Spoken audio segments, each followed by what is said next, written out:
welcome to Season 2, Episode 8 of the Film Bros Championship Podcast. I am Tim, and with me is my co-host, Patrick. How you doing, buddy? Live or die, make your choice, Tim!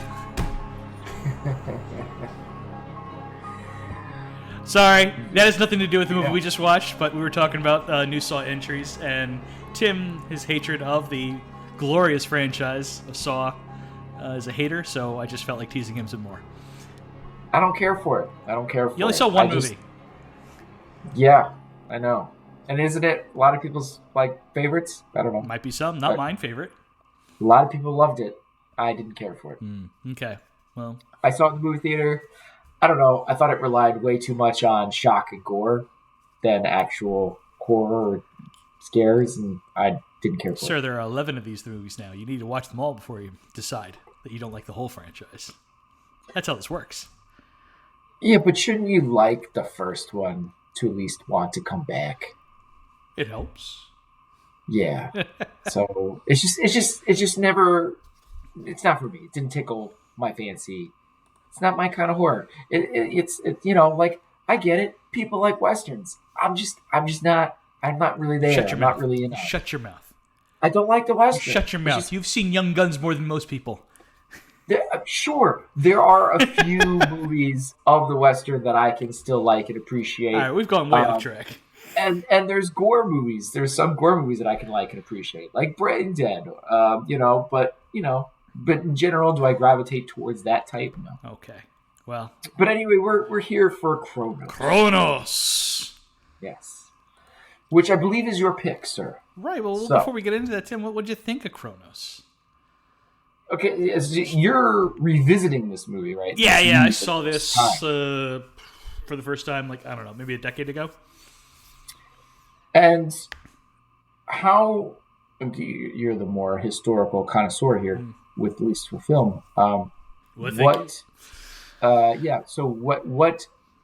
far into the career are we for Guillermo del Toro? Yes. This is his very first feature film. Wow.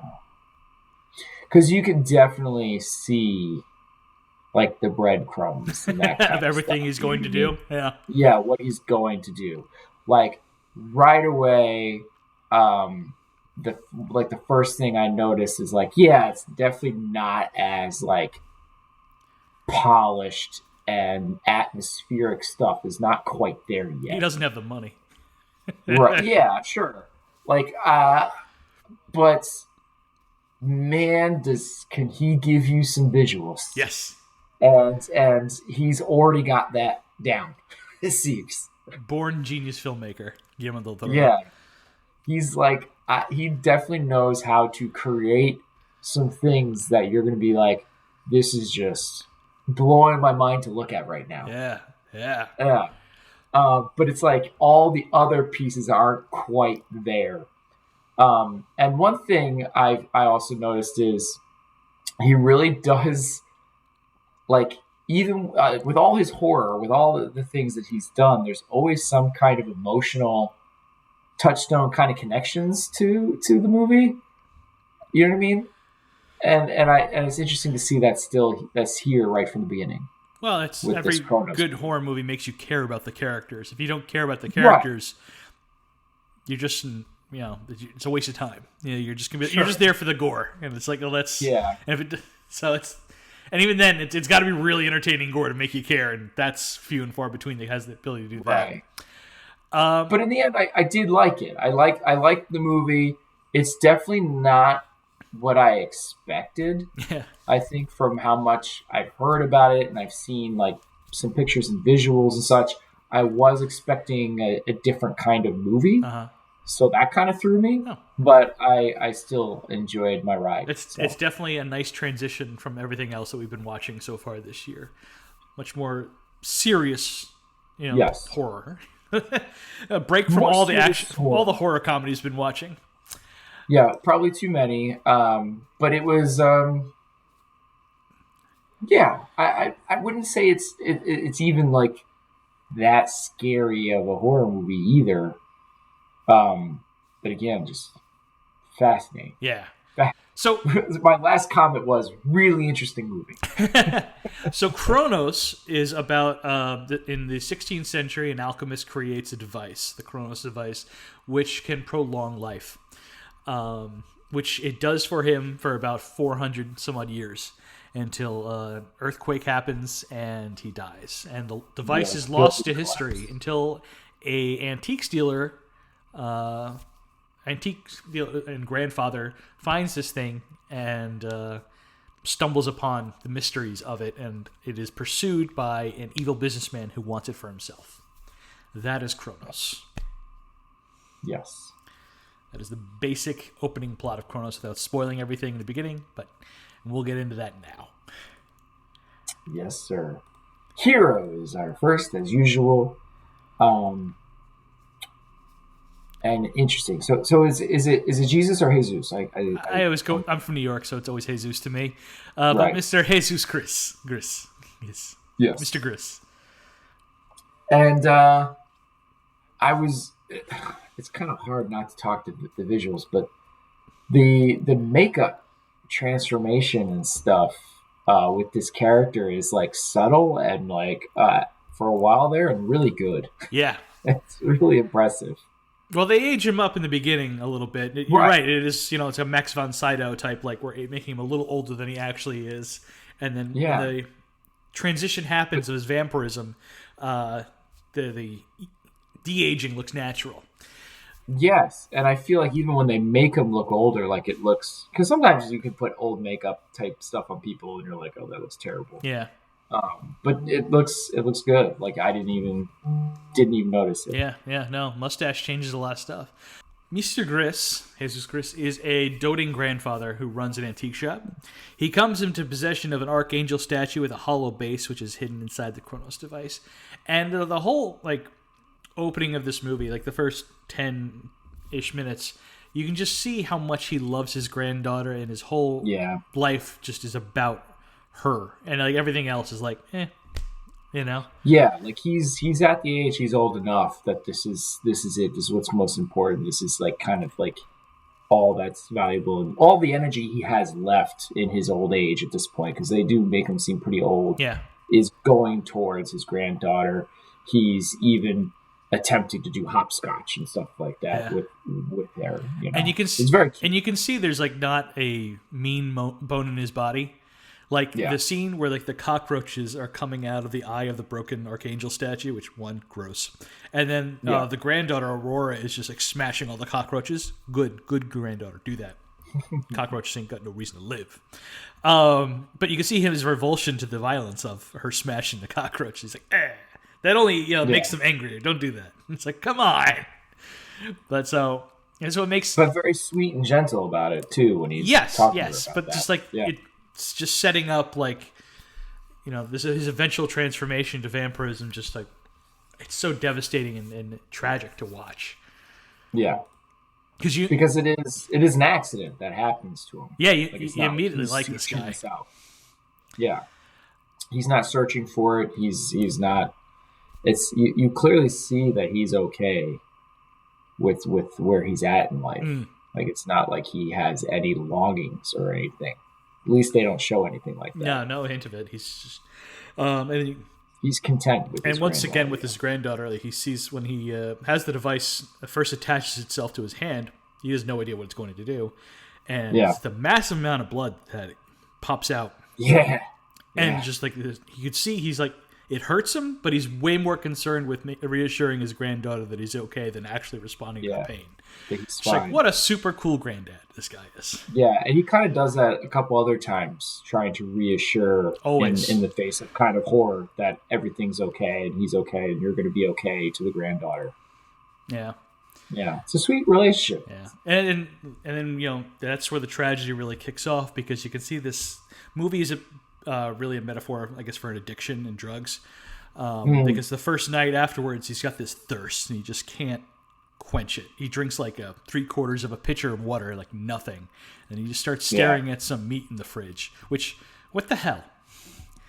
Shouldn't that be marinating something? Was she defrosting the meat? No, maybe. Okay. Maybe it's defrosting. Yeah. Sure, I can see that, but I do find it weird because later on, he does eventually drink blood in a more gross way, and we'll get to that later. Yeah. But like you would think that would be the point to try it out, with the defrosting meat or whatever in the fridge. Like that would be the trial run of maybe trying it, not to what he eventually does. Right. But And then he gets extremely hot and itchy, and eventually he realizes, I gotta try it again. He just looks like a total addict, and he's coming on a fix. Actually, you know what I thought of in that moment was Resident Evil. Uh-huh. You remember the first Resident Evil where you start reading the diary entries and stuff like that, and the guy's going like itchy, Yeah. hungry, Right. or whatever like that. That's kind of what was making me think of. I was like, ooh, I was kind of digging that part. Right. Anyway, he knows it's wrong, and you can see when he winds up the device again, he's saying the Lord's Prayer as he's doing it. Yeah, he does like the cross and stuff too, doesn't he? Yeah, he does the sign of the cross. He starts reciting the Lord's Prayer, Our Father who art in heaven, and he's just waiting for the device to stick to him again. And he seems to just instinctually think this is gonna help, but he's also not sure at the same time. Yeah. And once it eventually does attach to him, and this time in full, that's like a total like drug thing right there. Yeah, he looks like he's "Ah." getting high on the stairs. He's and then his granddaughter catches him, and he's sure he's okay. Yep. And the next morning, shaves the mustache, and he's feeling youthful. He wants to. Yeah, he definitely look looks his few. Yeah, well, the mustache coming off, man. You always look younger. I feel like even before the mustache came off, I feel like they de-aged it a little bit to make him look a little bit youthful, and then even more so when the mustache came off. Maybe the saddest part of the movie for me is after he meets with the bad guy Dieter, and he comes home. He wants another fix of the scarab. Yeah, it's missing, and he knows his granddaughter took it because she's the only other one who knows about it. And he tells this really sad story about his son, who is clearly passed, finding out about cancer and stealing his cigarettes. Yeah. And destroying his cigarettes. And then he's like, yeah. And then, eventually your father realized that wasn't going to stop my smoking. So it's like just setting you up like, yeah, I'm addicted. There's nothing you can do about it. And we just have to ride this out. It's like, oh. Yeah. It's like, this is tragic stuff. And she gives him back the device. Yeah. But it's I mean, I don't know, because he was kind of almost going to like, try to explain that like doesn't necessarily like mean like this is what's going to kill me or something. Because things happen and all that kind of stuff. Right. And like, kind of like almost kind of connecting it to her own parents, like who would have expected that kind of stuff. Like, but anyway, yeah, and she gives it back to him, and again, another really just sweet moments, man. Yeah, no, it's a beautiful movie. Yeah. Man, like after, but he starts feeling fun. He starts feeling there is some other effects to it, where all of a sudden he seems to have energy again for more than just his granddaughter. Yeah, you know what I mean. Like, then he starts paying attention to his wife again, which clearly seemed like total checked out of that because he was putting it all towards the granddaughter. Yeah. But now that he has all this energy again, he's able to do more than just the granddaughter type of stuff. Yeah. So it's cool and cute to see that relationship come back alive almost with him and the wife. And then tragedy again. Later on, we'll go into all that. Jesus is declared dead and has to escape his own cremation. Yeah.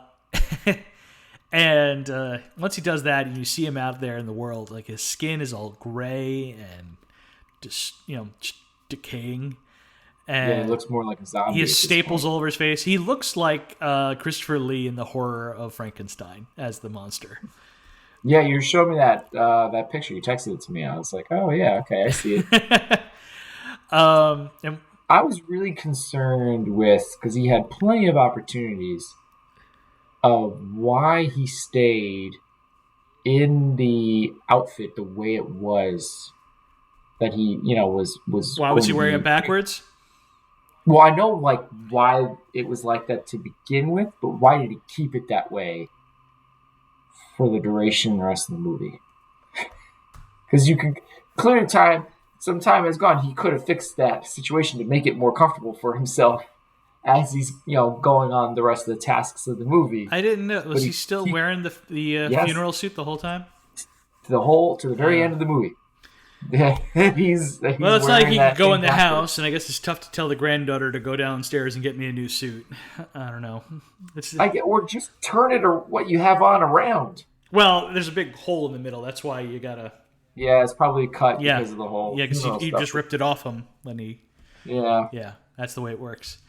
After he realizes, he finds a newspaper in the garbage and he sees his own obituary. That's rough, man. And he calls his wife, and she just hangs up on him. I guess. And when he finally comes home, Aurora is there, and lets him in and hides him in her, like, I don't know, what would you call that?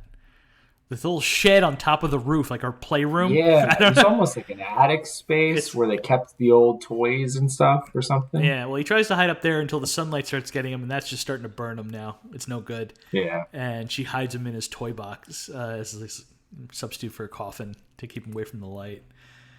And he writes a letter to his wife just telling him, like, my existence is pain now. My continued existence is pain. And I hope to explain everything to you later when I finish my unfinished business. Yeah. It's sad. It's sad. But at the same time, I kind of felt, I don't know, like it had a hard time focusing and dwelling too much on anything. It seemed like it wanted to do so many different things and emotions, but never kind of gave too much to anything, any single thing. And so, I mean, that's kind of what knocked, I think, Hero for me for a little bit. You know what I mean? Like, because I felt like there was a lot there with the granddaughter, but never gave you a ton either. Same thing with the wife or any kind of thing more with him de-aging or something. He's very confused about what's happening to him, but never has enough follow through with that either. Like, so I just felt like it hopped around and bounced around between all these things a lot. And I know it was happening over a small amount of time. Like, it really is a small amount of time that all this, I feel like, is happening. Like, there is a little bit of a time jump, I feel like, to New Year's or Christmas, whatever. New Year's, yeah. Yeah. But otherwise, I just felt like it was, even with the condensed time, I just felt like it, like, yeah, I think if it could have been more focused or something, I think it's just restraints of the budget. Yeah, probably. But I mean, that's, if anything, that's what's going to knock Hero for me a little bit. Is that issue? Yeah, I mean, he only had it's the most expensive movie made in Mexico at the time. He started off, Believe it. Yeah, started off with just like $1.5 million. It was given to him, and he had to fundraise and take out loans to get the next $500,000. And Ron Perlman basically had to take a major pay cut to get this all work out, to even get this much on film. So, I'd rather the movie. Perlman in his career at this point, very early on. He's couldn't have been that big. He's post Beauty and the Beast, but that's pre everything else you really know him from. Well, before he, I think, becomes a bigger person. Well, it's definitely before Hellboy, yeah, exactly. So before Alien Resurrection. So you'd rather a movie, definitely before that too. You'd rather a movie leaving you wanting more than I didn't get enough, or I guess that's true. Or I didn't, what the heck happened. So I it's just cute. It's a great little movie. Definitely wish I could have had more time for him to flesh everything out, but it is what it is. And I love the final breaking point for Jesus, just true to the characters, when he considers feeding on his granddaughter. And when she says her only line to the whole movie, it's like abuelo, and it means grandfather, and he just screams in agony and destroys the device, sealing his own fate. He's really just a tragic character. That he doesn't ask for any of this. All of this he kind of stumbles into by accident. But and it basically ends up cutting his life shorter, and that's basically all he was holding on for longer life was because of the granddaughter. Yeah. So I really like a lot of the story here. I like the character. Again, I just wish, there was just more with these different facets and all that kind of stuff. Yeah. So what'd you give the character, hero? I only went 2.5. Okay.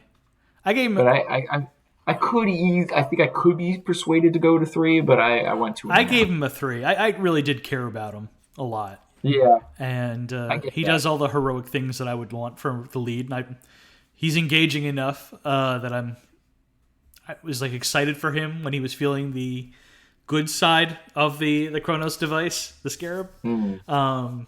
And so sad for him in the end there. So it's good lead, good hero. Based on final score between the two of us, I could persuade to add to that, right, if need be. So let's get to the fun part of this movie, the funnest, most fun. Villain. Yes, villain. Ron Perlman. We're getting like these like pseudo side villain characters in this season, and a lot of them are delightful. It's 1992, the year of the character actor. Yeah, it's great. Ron Perlman as Angel de la Guardia, the American nephew of Dieter de la Guardia. Perlman is like 42 years old when this came out, and probably the youngest I've ever seen him look on screen anyway. Wow, it's crazy, man. He works for his uncle, and he's trying to find the Cronos device for him, which he feels is just a waste of time while he waits for his uncle to die and get his inheritance. Because I don't think he quite understands what it is. I don't think he ever really does, to be honest. Here's this smooth, assured way that he walks through this whole movie. Oh, yeah. He's so cool. I love Ron Perlman. It really makes me wish he was in more period pieces. Like, put him in like a, I don't know, 50s gangster movie or something. You want to see him in some fedoras? Yeah.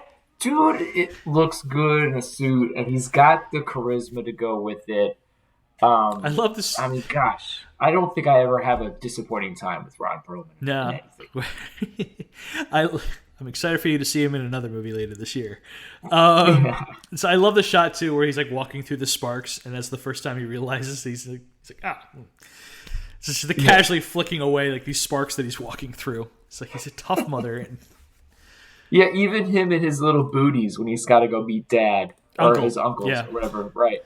And he's got to wear because his uncle's in this like hermetically sealed room, basically. Yeah, Dieter de la Guardia is a hypochondriac near death and desperate to find the device to prolong his life.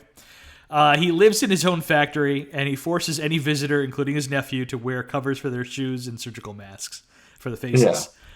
Which he's like not even really wearing. He like doesn't care at this point. Like, he's totally like, I need this guy to die. Yeah. He's clearly been searching for the device for a long time because he has hung up like a whole bunch of like not the Archangel statues all over the place. Just like hanging on meat hooks is weird. Like even him going into Jesus' shop and like the dialogue and the way he's talking to how charismatic he is as clearly being a bad guy, right? He's a villain and he's up to no good. But he's so charismatic as he's talking to our main character and such. And it's just, he lights up the screen every time. And every once in a while, he put these little like smiles on. That's like, man, you're good, dude. Yeah, lights up the room. It really does. Perlman is so funny as Helen is. He's got a lot of humor in this. Yeah. I mean, the complaining under his breath about his uncle's obsession. Oh no, not the little book again. Yeah. And then I love his interaction with Jesus the antique store when he sees the Archangel statue and he looks, wow, pricey. And he's like, well, it's a unique item. And he's like, sure, they all are. And he's adorable playing with Aurora and with the gum and everything like that. And I love this. Where he brings out all the different noses that he's thinking about for his nose job that he Oh obviously yeah, wants. which one do you like? Yeah. And he's going through it and stuff. It's funny. Does he actually end up getting it? I wasn't No, he gets his clear. nose broken twice in this movie. Is that what it Yeah. is? Okay, Yeah. because he definitely they make him look noticeably different with it. It's like, wait, did he end up getting it? But yeah, it's funny. I'm curious. Do you think Dieter could tell that Jesus had the right archangel sound because there's like a little burned? Oh, I don't know. That's a good point. It's weird that he's like, oh, that was the one. It's like, all right. Yeah, I don't know. But Angel destroys Jesus' shop and leaves his card with Yeah. a note asking him to visit whenever. And Yeah, the business card he leaves. how about yeah. Dieter like inviting Jesus in and showing him his collection of organs that he's had taken out of his body? Oh yeah, that was weird. It was like almost like Egyptian, like little whatever canopic jars or whatever. Yeah. He's got him all this stuff. It's like, man, this is. But I mean, I have to more to hero there. I mean, Jesus puts a pretty good look on his face. Like this is kind of nuts. Yeah. Like, And after kidnapping Jesus later on New Year's and beating him up, Jesus tells Angel that Dieter wants the device to live longer, and Angel just breaks down laughing and says, Oh, that yeah. bastard does nothing but shit and piss all day, and he wants to live longer? It is great delivery. It's so funny. And I love too how he puts Jesus in the car when he's like passed out and he's gonna push the car off the ravine, and he puts himself in a little 3-point stance football wise, Yeah. and like does a little hike and pushes the thing off. And First, he great. pushes it as far as he can, and it still won't go. He's like, ugh. And he's like frustrated, like, all right. And that's when he goes into a 3-point stance. He's like, ah! Yeah, and it's great. Yeah. It's fantastic. It's so fun. And even when he realizes he might have beat him to death, he's like, ew. Yeah, that's like, all right. I just, he's so good in this. He's fantastic, and I love. And I'm sorry if I'm skipping ahead, No, we're but going to the place. towards the end, when his uncle dies, and how excited he is Yeah. that his uncle's finally dead. So everything. Merry there- Christmas! Yeah, It's all mine! It's so awesome. Yeah. And then he turns into this like he goes like, "Oh, I still got to take care of you though." To kind of seal the deal and make sure there's no loose ends. Like I still got to take care of you, and it has this. And I know I'm such a nerd, but it has this. It has such a feeling of the Batman Beyond Return of the Joker moment. Well, if it's a whooping you're a wanting, like it has that kind of a feeling to it. Like, all right, well, let's go do this. And I love it. I honestly, I love first off, he sees, after he's celebrating Dieter's, he thinks he's dead. And then Dieter like kind of moans like, and he's like, oh, and he like snaps his neck with his foot really casually. And he's like, you shouldn't have kept me waiting. And I think he would have left Jesus and the girl alone, except for the fact that Jesus breaks his damn nose for the second, because Dieter breaks his nose after he tells after Angel tells him about Jesus going over the cliff.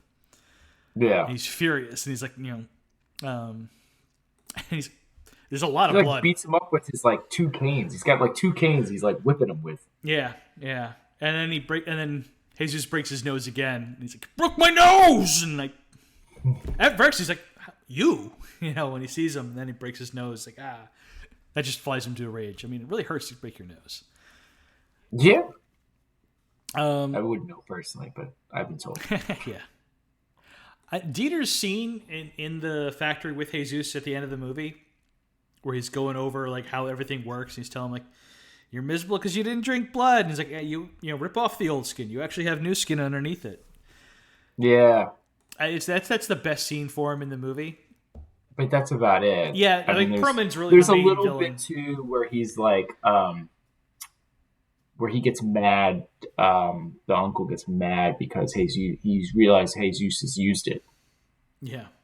And so he gives him a whole little like, well, you'll be back because I got the instructions. Yeah. And then the reveal that he ate it. The instructions. Yeah, he ripped off the last page and ate it. I'm just kind of realizing this maybe this is bad, but like this is like some strong vibes that I'm now kind of realizing connecting to his later Blade 2 movie. Sure. Or with the old with Ron Perlman in Blade 2, and I feel like the old vampire in Blade 2, that bites in the end is very similar in look to our villain here. Yeah. Now, because Perlman took that pay cut and worked with Guillermo del Toro, they just lifelong friends, and that's why he's always popping up in his movies and everything. Oh yeah, he's popping up in a lot of his movies. Yeah. Yeah, Del Toro's like, I owe that guy everything. He's my man. I love how certain directors just have that person. They're guys, yeah. They'll just keep reusing because they know, like, I can use this guy for anything, and it's gold. And And usually it's like I can see stuff in him that no one else can too. So he always puts Perlman in a different kind of role, which is a lot of fun. Yeah. So I don't have anything else because I don't want to get too far into the little bit of action that's there. So what did you give Villain? I gave it a 3. So did I. Yeah. It's Perlman, man. If anything, the movie could have used even more of him because he's just delightful. Yeah. He really is. It's just too much fun. Yeah. Action. There's not a lot of it in this movie. There's not. The action really comes from just the visuals that you're seeing. Yeah, and I almost was reticent to mention the first time the device attaches to him, because it's the first time blood is shooting everywhere and everything like that. Yeah, blood's shooting out, and it really looks gnarly. Yeah. That's I wanted to touch on that again real quick. But and seeing inside the Cronos device was always interesting. Oh, yeah, right? The bug or whatever it's in there. You it's see like the alien bug thing in there. Yeah, and it looks pretty. It looks. I'm curious how they did it. I'm assuming a bigger version that they kind of forced perspective or whatever. Not forced perspective. You know what I'm saying? Yeah, I know what you're talking about. Yeah. But I don't know. It looks cool. It looks really neat in there every time. You see the translucent skin thing really right early on with the alchemist and everything too. I mean, you see some pretty. Again, interesting things, but you usually like to go beat for beat, so I'll let you go. Well, there's a lot of beats to go through. The first big bit for me of horror, and the best scene in the movie, is when Jesus is at the New Year's Eve party. Yeah. And the guest gets a bloody nose. Yep. And he's having the time of his life, and all of a sudden he sees the blood. He's like... And he follows the guy to the bathroom, and the guy with the bloody nose is like, "Oh, it's the heat or whatever." And he's like, "Oh, okay, yeah." He's just waiting for him to leave, and as soon as he leaves, guy doesn't even clean up his own blood. What the hell? Really, it doesn't. It was a weird ballsy move. It's kind of gross. It's a gross move. I don't care about other people move. So he's just has old blood all over the sink, and like it's just like trying to like create like a blood line that he can snort up like cocaine or something like that. Yeah, but then somebody comes in. Right, there's a guy taking a poop, and he pops up, and he's like, "Oh," and he's just like, moves away, pretending like he wasn't even looking at it or about to snort it or whatever he's going to do with it. And the guy's like, "Oh, this is gross." And he's like, "Goddamn Colombians!" He's clearly blaming cocaine for this. And he cleans it up. He cleans it up. Very like, oh no. Yeah, and he's like, ah. And then and when he leaves, then Jesus sees that there's some blood on the floor, and he gets down on there and he starts licking the bathroom floor for the blood. What a shot! Because not only it is a public bathroom floor, this blood is on, right? It is like I felt like they made sure that it was very. What do you call that stuff that they use with fake blood? But corn syrup. It is very corn syrupy. It is thick, and you see him tonguing it on the floor and stuff. It is. I love his like apprehension. Like he doesn't want to do it, but he wants it so bad. And it's like the slow build up to getting it, and then he licks it. He doesn't like lick it all in like one big. He just starts slowly. But then he goes in again, and then it's like. Game on at that point. Yeah. That's where I was like, why didn't he try it with the meat first? This is so gross. Well, it wouldn't have worked. Wouldn't have been as satisfying. It doesn't work if it's a cow or anything else. It's got to be human. True. And anyway, that's when Angel pops into the scene and kicks him in the face. It's odd that Angel did not think to mention this little scene later on. Like when he woke Yeah, him up, maybe like, he wasn't thinking about "Hey it. man, I saw you licking blood off the floor. What?" Maybe he thought he was going for cocaine. I don't Good know, point. Could right? be. Could be. It kind of reminds me. There was a part in the beginning narration, which, by the way, I thought the narrator was awful. Really? Oh, well, Yeah, I thought it was terrible. okay. It was very like TV movie Yeah. type of narration. I thought it was bad, but you do see this quick clip of like you get a glimpse of the alchemist's like apartment or whatever, and you just see a dude hanging with a pool, like a big bowl of blood underneath it. So it's clearly like just draining all the blood, Yeah. which was a cool little, and it was like in a window behind him. Like it was a cool little shot. So I wanted to give that a shout out. Ah, good call. Yeah. So like I said, you mentioned that Angel gets the car to go off the cliff. It does a 360 over the cliff and lands on the tires, but doesn't explode. So Tim, we are really out of the 80s here. The cars aren't exploding on impact anymore. Well, it's not an action movie, so I guess we're a little bit more plausible with our cars. I don't know. Maybe. It probably depends too, right? If we're like in the 90s in like an American horror movie or something, probably something's blowing up. We couldn't let our main character get crispy yet. He needed to go through other transformations. Yes. But it didn't look like in the close-up of him in the car after it already crashed that it was upside down, even though it definitely landed right side up. Yes. That's what I thought at first. Yeah. I was like, oh. Maybe it's because just the top got crushed. Could be. I don't know. It was weird.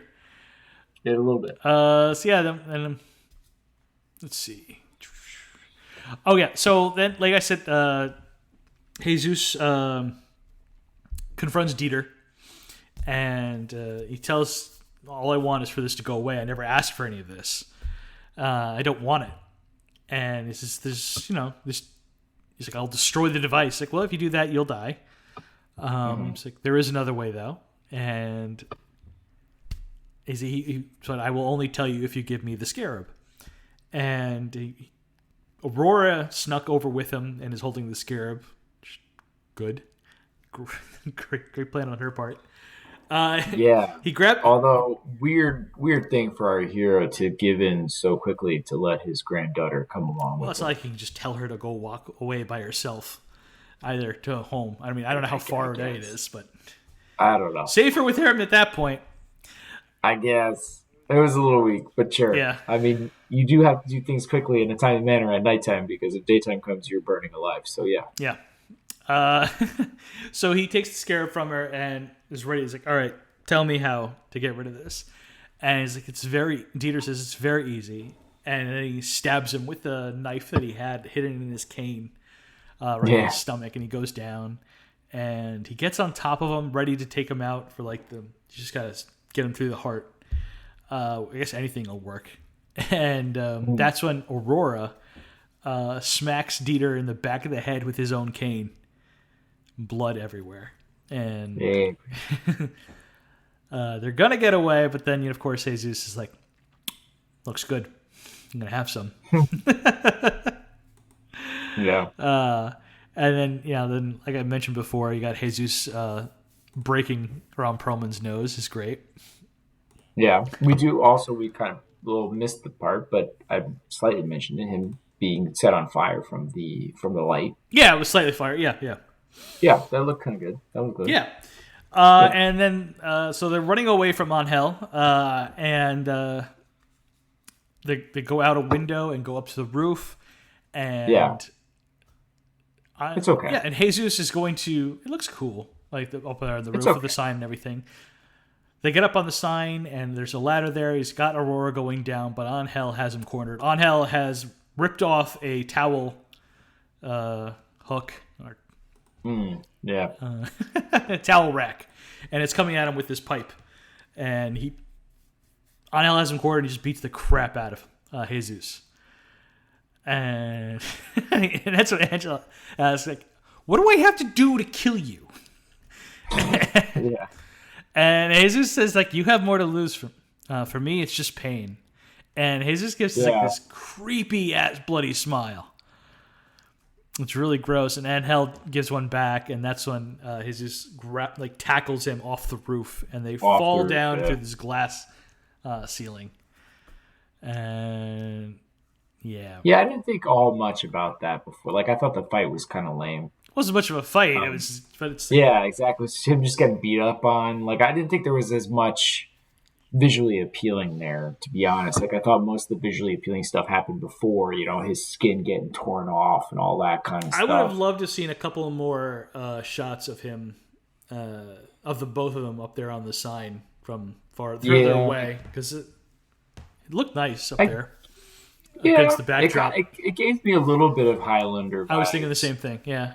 Yeah. But I was thinking more like I would have liked more inside, like as the villain's like tearing off his skin, just tear it off or whatever, like I wanted more of that kind of stuff. Like the visuals, that kind of stuff is where your bread and butter is at in this movie. So like that, I think you need more of. Yeah, you got the scene that you mentioned where Dieter is ripping off his skin, showing him that there's new skin underneath, white alabaster skin. Yeah, and then after he goes down through the glass ceiling, he's basically dead again. But Aurora brings him back with the device, and he gets up again and like rips off some more skin around the torso. He looks like he's transforming into the Fluke Man from like that season 2 episode of the X-Files with like the toilet monster. Oh. Like he's that kind of level white. Yeah, I get what you're saying. I wasn't sure where you were going with that at first. I was like, okay, now I get it. Yeah. Yeah. The toilet monster, man. Yeah, Fluke Man. That was a great opening intro of that episode. Yeah, it's a great episode. It's a classic episode. It is. And that's where Angel just, starts thinking about beating on his granddaughter and screams no and destroys the device. Yeah. But yeah, that's... I think he dies officially at home, right? He gets another, I think you kind of get intimated that he has another final thing with the wife too, I think. Yeah, right? he goes home and hides upstairs in the roof again, and you can see he's basically turned entirely white at this point. Totally albino. And at some point in there, the Mercedes, the wife, finds him and brings him back into their bedroom, and he dies surrounded by both of them. Tragic ending. But so what did you give Action? I gave Action I gave it a 3. Oh, okay. I gave it a 2.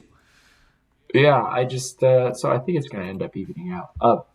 Yeah, I just thought it's kind of hard. As much as there wasn't a whole lot of action, again, it's not exactly that horror-ish or scary, but the visuals are just, it's so cool to look at. Yeah. What he's got going on here.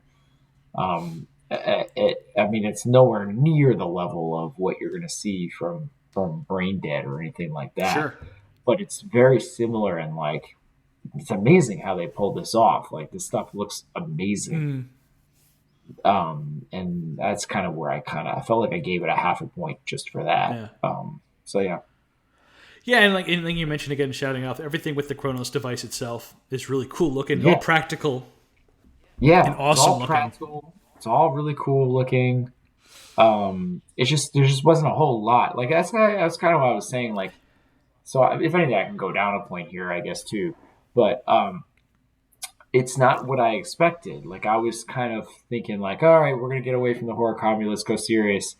But it was like more dramatic serious than like horror scary serious. You know what I mean? Like, it's not that kind of a movie. No. Like, I like, again, we do say like horror can be different genres. Yeah. This is like a weird, it's a horror tragedy.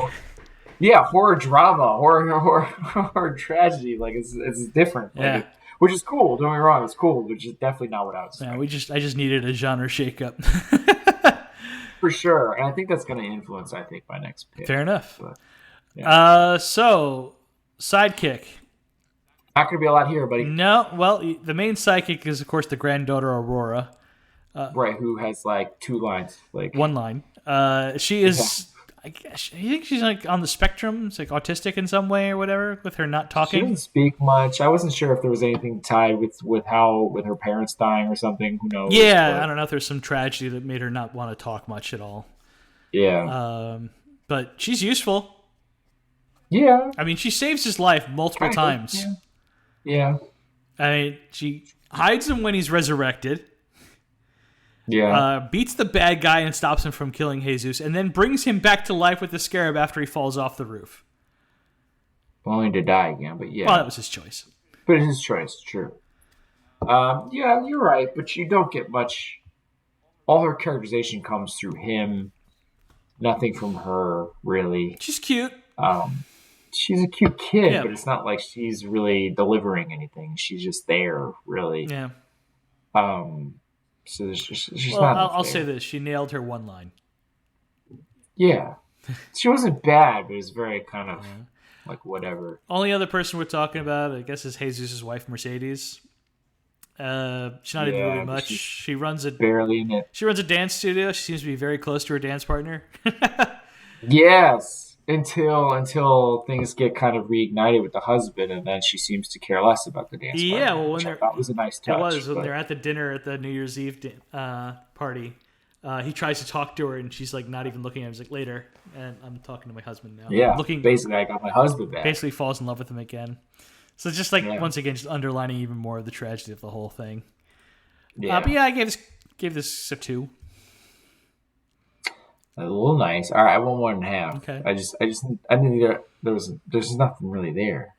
They weren't bad, as you say. They didn't take away from the movie, which I think is what I gave it a 0.5 point for. I gave her, and you probably want a whole point for. Yeah, well, she was useful. She, like I said, she wasn't just somebody to save all the time. She actually helped out, so that's why I gave her a full point extra. Mm-hmm.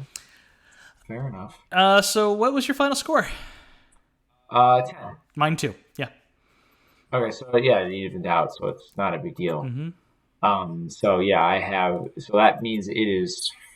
Well, we have different rankings. I forgot about that. The disgust in your face. I hate this. It's so disgusting. Well, you can just take my rankings as gospel and leave it at that.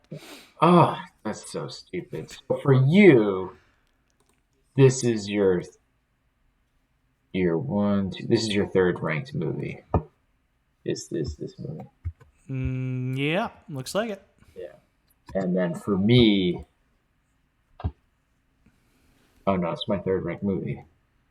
No, yeah, it's my third ranked movie. So we're tied at this is 3. Okay, cool.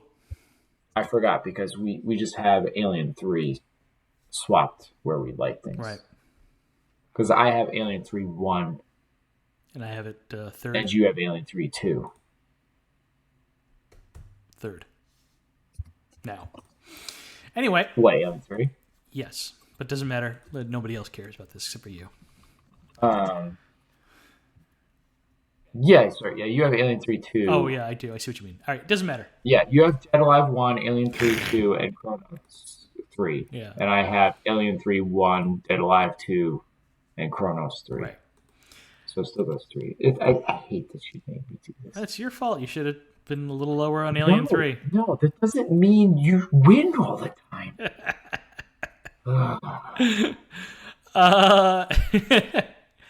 So originally, Angel was supposed to speak Spanish fluently, but Del Toro found Perlman's reading completely unusable, so they just made him an American, which I wish more movies would do this. Like, listen. Just let that be them. Exactly. If it's not blending in, just let them be themselves. You know? Yeah. Yeah, I think that makes sense because there's sometimes where it's like, all right, they have an accent, just let them use it. Exactly. Or, vice versa or whatever, right? Yeah, definitely. Universal bought the rights to this movie so they could make an American remake. And Del Toro, did they? Yeah. And Del Toro's like, who wants to watch Jack Lemmon lick blood off a floor? Like, what are you doing? And I gotta tell you, Mr. Del Toro, me. I would have loved to have watched Jack Lemmon lick blood off the floor. That would have been interesting. Yeah. I would have killed for that. Yeah. Probably instead he did Hamlet or whatever, but okay. I wonder that did come around the same time. That's probably a bit later, but yeah. Right? So this movie eventually landed with a budget of $2 million, which is a little... And I'm not sure whose Dolores they were counting with this $2 million. If it's pesos or is it, adjusted for American $2 million? I'm not sure. and it just cost a little over $4.3 million today. But the worldwide gross, and it got a very limited release. Like, I think like 2 screens or whatever. Not that many, but it's not much. Worldwide gross of like $621,000, which is like $1.3 million today. But the thing that this was important about is launching Guillermo del Toro's career, and it spent like over a year on the circuit, going through all the festivals and everything. So it came out in '92 in Mexico, and then pushed out to everywhere else, and eventually got a release in '93 in America, but very, very limited. Another one we kind of cheated on that, huh? Yeah, well, I needed some variety in this season. And Guillermo del Toro followed this up with the classic Mimic, which you got to turn the brightness all the way up. Oh, no, but that was mostly because the Weinsteins, that was their one of the more classic bits of fuckery. Oh, really? Oh, yeah. Yeah. I remember seeing that. That was like a Blockbuster rental. And I remember the commercial was everywhere for a while, and I just remember being like, I can't see anything. Yeah, no, it was... I have no idea what's going on. It was like The Relic. Like, there's another movie where it's like, everything is so in black, I can't see anything. That's exactly right. Yeah, again, everything is so dark, I don't know. This is before we had TV brighteners. I turn this shit up.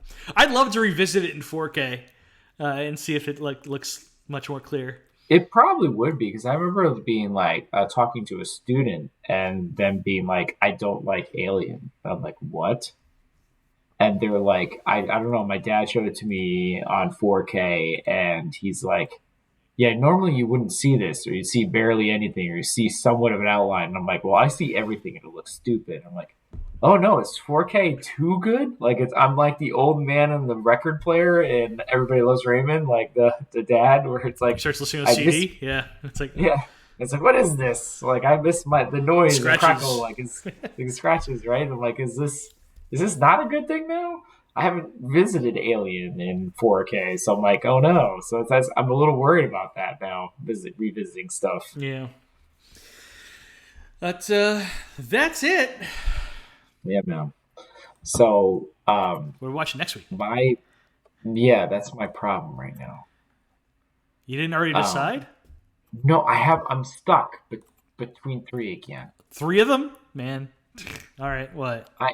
Well, okay. So what I did was like, all right, which one am I going to have the most time to watch / I want something more horror-ish, like traditionally.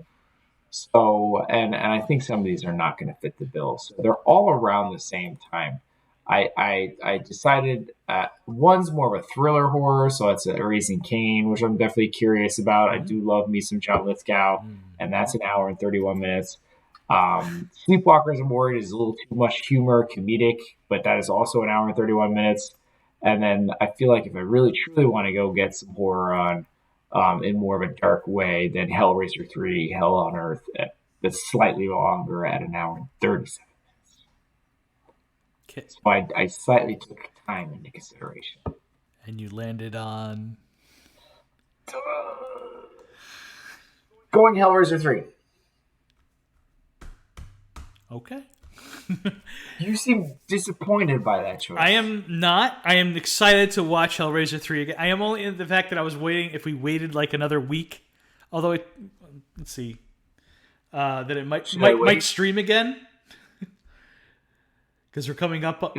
We're coming up on a new month, so it might stream again. Because it literally just left HBO.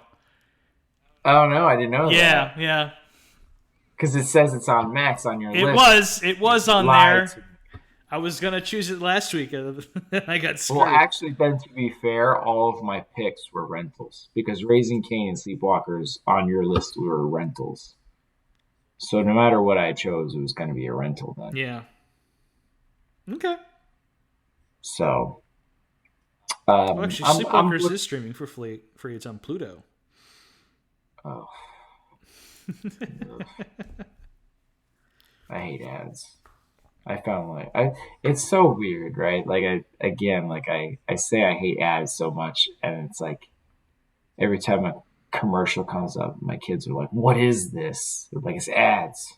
What the hell's wrong with you?" And I'm like, "Oh, but I do the same thing." What am I saying to my kids? Like, I'm just as bad now. even though I was raised on ads. Yeah, I'm gonna go with Hellraiser. I'm just kind of curious to see something more. Like, I feel like straight up horror. Oh, it's definitely straight up horror. Yeah. And although I do get a little worried because, again, body horror and gore is usually not my thing. It really is not. It's been a minute, but I don't think there's anything in there that's going to really repulse you. You never know. You never know with a Hellraiser movie, except for possibly CD Headman. It was my favorite Cenobite in the entire series. He is... All right. Oh, perfection. It is the most 90s thing I've ever seen in a horror movie. It is... Oh, dear Lord. I love it so much. God, I love it. Oh, man. Yeah, I'm excited. Let's do it. Hellraiser 3. Isn't that the one that's filmed in Winston, but it's supposed to be New York? Winston-Salem and Greensboro. I can't wait to see that. Be from that area now, or not from, but living in that area. I can't wait to see that. All right, man. You good? Yeah, let's go. All right, that is it for us. Please show your support for the podcast by leaving a review on Spotify, Apple Podcasts, Google Play Music, or wherever you happen to listen to the show. Also, sharing is caring. Be sure to follow us on social media to get the latest show updates. You can contact us by emailing at filmbrochamp@gmail.com or find us by searching for the hashtag FilmBroChamp. Thank you for listening to this episode of the Film Bros Championship Podcast. Peace out, everybody. I'll tear your soul apart! Hellraiser! Woo!